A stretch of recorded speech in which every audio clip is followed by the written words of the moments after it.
Hello students, आपके अपने channel सरल हिंदी 94 में आप सभी का स्वागत है। आज के इस वीडियो में क्लास 9th हिंदी की नई पाठ्य पुस्तक गंगा गद्य खंड का सेकंड चैप्टर है क्या लिखूं। लेखक है पदुमलाल पुन्नालाल बख्शी। सबसे पहले लेखक परिचय। लेखक परिचय में पहले जीवन परिचय। पूरा नाम है पदुमलाल पुन्नालाल बख्शी। जन्म सन 1894। जन्म स्थान है खैरागढ़, राजनंदगांव, छत्तीसगढ़, जो कि अब मध्य प्रदेश में है। निधन हुआ है सन 1971 में। भाषा हिंदी है। विधा निबंध, कविता, कहानी, आलोचना। विशेष पहचान कुशल आलोचक हैं, कवि हैं, निबंधकार हैं, हास्य व्यंग्यकार हैं। अब हम जानेंगे साहित्यिक परिचय। साहित्यिक जीवन की प्रमुख विशेषताएं निम्नलिखित है। नंबर 1, उनके लेखन में अध्यात्म, समाज सुधार और लोक जीवन को प्रमुखता दी गई है। नंबर 2, उन्होंने अपने निबंधों में भारतीय कृषि एवं सामाजिक संबंधों का तार्किक मूल्यांकन किया है। उनकी रचनाओं में भारतीय और पाश्चात्य साहित्य के सिद्धांतों का सामंजस्य देखने को मिलता है। उन्होंने सरस्वती और छाया जैसी प्रतिष्ठित पत्रिकाओं का संपादन भी किया है। उनकी निबंध शैली आत्मपरक है, जिसमें लेखक स्वयं पाठकों से सीधा संवाद करता है। अब हम जानेंगे क्या लिखूं, इस पाठ का सारांश। इस पाठ के सारांश को हम दो तरह से जानेंगे। सबसे पहले संक्षिप्त रूप में। यह निबंध आत्मपरक शैली में लिखा गया है। लेखक को अपनी दो छात्राओं निमिता और अमिता के लिए दो विषयों पर आदर्श निबंध लिखने हैं। यही इस पूरे निबंध की केंद्रीय समस्या है।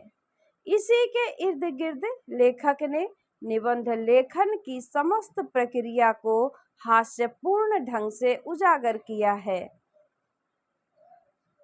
क्या लिखूं निबंध में लेखक पदुमलाल पुन्नालाल बख्शी ने निबंध लेखन की कला का सूक्ष्म विश्लेषण किया है। लेखक दो अलग अलग विषयों, दूर के ढोल सुहावने और समाज सुधार के माध्यम से बताते हैं कि एक निबंधकार के लिए विषय का महत्व गौण होता है, जबकि उसके अपने मौलिक विचारों और आंतरिक उल्लास की प्रधानता सर्वोपरि होती है। ये आधुनिक और प्राचीन दृष्टिकोणों की तुलना करते हुए स्पष्ट करते हैं कि तरुण भविष्य के सपने देखते हैं, तरुण यानी युवा, और वृद्ध अतीत का गौरवगान करते हैं। अतीत यानी बीते समय का। अंततः निबंध वही श्रेष्ठ है जिसमें लेखक के अनुभवों की सजीवता और शैली की सरलता का सुंदर समन्वय दिखाई दे। अब इसी सारांश को हम पॉइंट वाइज भी कर सकते हैं। आप दोनों में से एक टाइप के सारांश को कॉपी पर लिखेंगे, चाहे पॉइंट वाइज चाहे संक्षिप्त में। तो पॉइंट वाइज में पहला पॉइंट है लेखक की उलझन।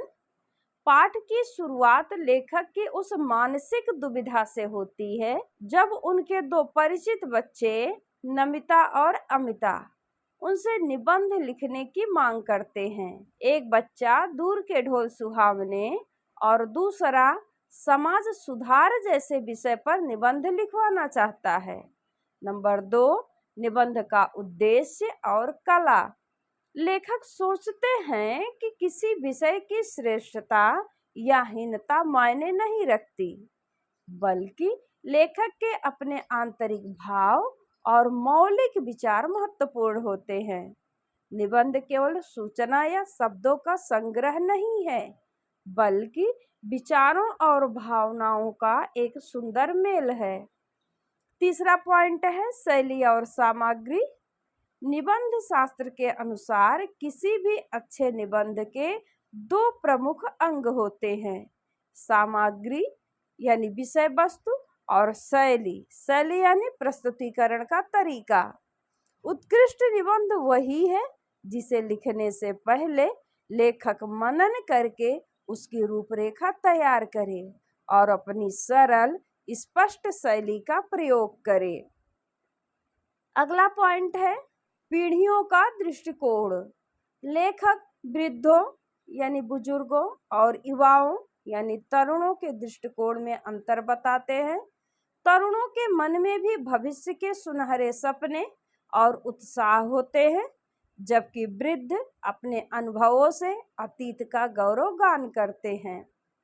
निष्कर्ष, अंततः लेखक बताते हैं कि कोई भी निबंध तभी श्रेष्ठ और प्रभावशाली बनता है जब उसमें लेखक के अनुभवों की सजीवता, भावनाओं की गहराई और लिखने की शैली में सरलता हो।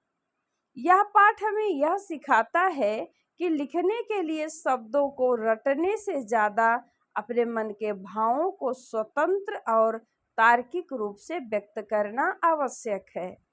तो स्टूडेंट्स, इस वीडियो में आपने लेखक का जीवन परिचय और उनका साहित्यिक परिचय, साथ में ही पाठ का सारांश 2 तरह से जाना। अगले वीडियो में हम हर टाइप के प्रश्नोत्तर को जानेंगे। इस छुट्टी में भी आप पढ़ते रहिए, क्योंकि 10th में अच्छा करने की तैयारी 9th से ही शुरू होती है।